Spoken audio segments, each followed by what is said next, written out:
তুমি আমাকে জিজ্ঞেস করেছিলে না একটা সিগারেট কত লম্বা? উত্তরটা শোনো। উত্তরটা হচ্ছে একটা সিগারেট 3.3 ইঞ্চি লম্বা। আমার সেই প্রশ্নের উত্তরটা জানতে আপনার এত সময় লেগে গেল? জানো মায়া, এত অল্প সময়ের মধ্যে আমি তোমাকে এতটা ভালোবেসে ফেলেছি আমি বুঝতেই পারিনি। তোমাকে না পেলে আমার হয়তো চলতো না।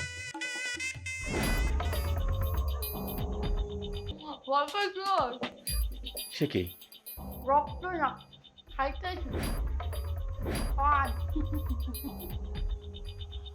হামিদা